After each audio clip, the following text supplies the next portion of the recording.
Hello everyone, good morning. अपना next question है जो कि 29 जैन 2024 शिफ्ट 2 में आया हुआ है। क्वेश्चन अच्छा है student. Let for any three distinct conjugative terms a, b, c of an AP. हम स्टूडेंट सॉल्यूशन स्टार्ट करते हैं। आपको कहा गया है a, b, c are in AP और इसका मतलब हम अच्छे से जानते हैं 2 टाइम्स b किसके इक्वल होगा a प्लस c के। सेकंड टर्म का डबल, फर्स्ट और थर्ड के सम के equal. The line ax plus by plus c equal 0 with the concurrent at point p। भाई ये लाइन है वो p पॉइंट पे कॉन्करेंट का मतलब ये हो गया स्टूडेंट वो p पॉइंट पे कट करती है। तो पहले लाइन की इक्वेशन लिख लेते हैं और एट पॉइंट p पे कट करती है। तो लाइन की इक्वेशन है ax plus by plus c equals to 0। ठीक है, ax plus by plus c equals to 0 और पॉइंट p पे कट कर रही कॉन्करेंट है। ठीक है, p पॉइंट यहीं से आएगा। एंड q आपको दिया गया है अल्फा कोमा बीटा और ये भी कहा गया है we are find such that the system of equation this and this has infinite many solution. Q point कहां से मिल रहा है? यहां से मिल रहा है जहां पर इस सिस्टम के पास इनफाइनाइटली मैनी सॉल्यूशंस है। ठीक है, ये सिस्टम ऑफ लीनियर इक्वेशन से मिल रहा है और जहां पर सॉल्यूशन कितने दे रखे हैं? इनफाइनाइट। ठीक है स्टूडेंट, इनफाइनाइट सॉल्यूशन के बारे में डिस्कशन किया गया है।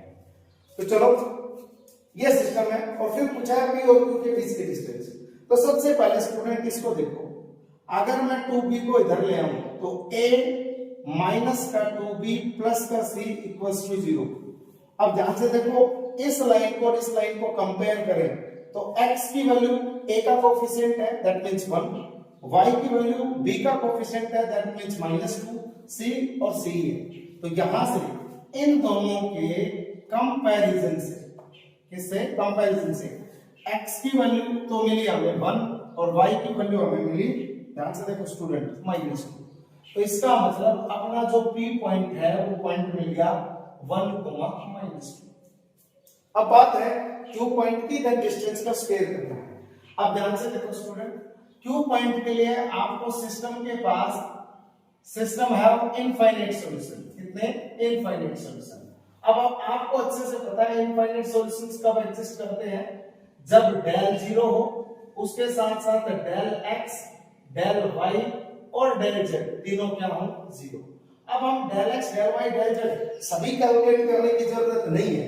आप क्या करो, एक तो ऐसी लो, आपको अलग अलग ले लो, या तो डेल x ले लो एक बार डेल x ले लो, एक बार डेल y ले लो, दोनों में आपकी बात बन जाएगी।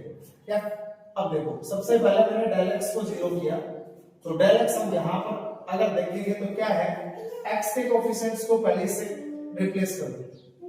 सॉरी, डेल x नहीं स्टूडेंट, डेल x ना लेंगे क्योंकि डेल x में ध्यान से देखो बीटा आएगा, यहां पर अल्फा भी आएगा, दोनों आएंगे, तो हम दोनों नहीं लेंगे। हम क्या करते हैं, एक बार तो डेल y ले लेते हैं, एक बार क्या लेते हैं, सॉरी एक बार तो डेल इक्वल टू 0 ले, बाद में देखेंगे। 1 1 1, यहां पर 2 5 और अल्फा, और यहां पर 1 2 और 3। इसको अगर 0 के इक्वल रखेंगे तो एक बार देखते हैं क्या है इसको।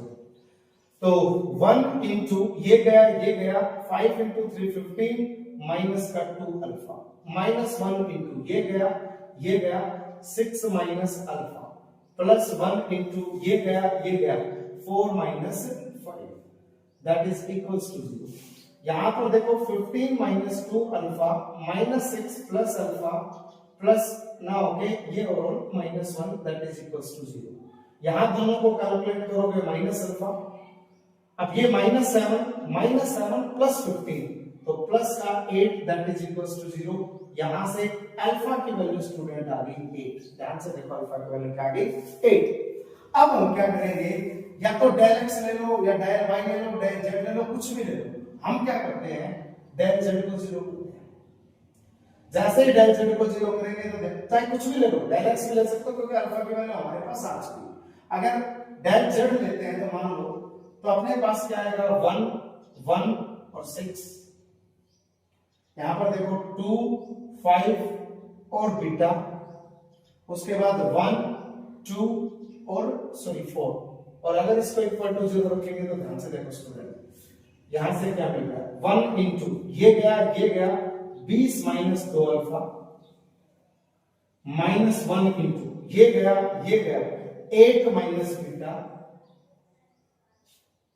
प्लस 6 इंटू ये गया 4 माइनस 5, और अगर इसको इक्वल टू 0 रखता हूं तो क्या बनता है 20 माइनस का 2 अल्फा माइनस 8 प्लस बीटा, और यहां से माइनस का 6 that is equals to 0 2 alpha. ध्यान से देखो अगर अल्फा का इन्वॉल्वमेंट यहां, अल्फा कहां से आता है स्टूडेंट, अल्फा का इन्वॉल्वमेंट होना ही चाहिए था। चलो इन्वॉल्वमेंट देखते हैं 120 माइनस 2 बीटा, सॉरी यहां पर अल्फा का इन्वॉल्वमेंट नहीं है 2 बीटा, और यहां पर भी 2 बीटा ही है।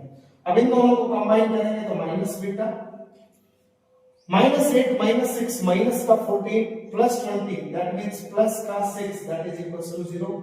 यहां से बीटा की जो वैल्यू मिली वो 6 मिली। गॉट इट, अल्फा आ गया बीटा आ गया, और क्यू जो आपके पास है वो अल्फा कोमा बीटा ही था, अल्फा कोमा बीटा था, तो इसका मतलब 8,6 है।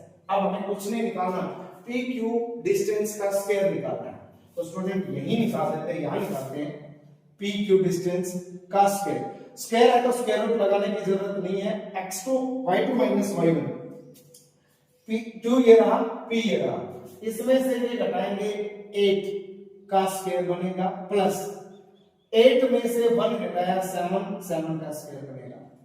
सही है, ठीक है, ये 64 और ये 49। अब ध्यान से देखो 64 में 49 ऐड करोगे 9 और 4 13 6 4 10 10 और 1 11, मतलब स्टूडेंट अपने पास जो आया 113 इस क्वेश्चन का फाइनल आंसर है। तो अपने पी क्यू डिस्टेंस का स्क्वायर कितना आएगा 113, ये अपने इस क्वेश्चन का आंसर है। मेरे हिसाब से क्वेश्चन आसान था। एपी के सीक्वेंस से हमें पी कोऑर्डिनेट मिल गया, और सिस्टम ऑफ लीनियर इक्वेशन के पास इनफाइनाइट सॉल्यूशन की हेल्प से हमें क्यू कोऑर्डिनेट मिल गया। Then after that P Q का स्क्वायर हमने निकाल दिया। Okay student, thank you.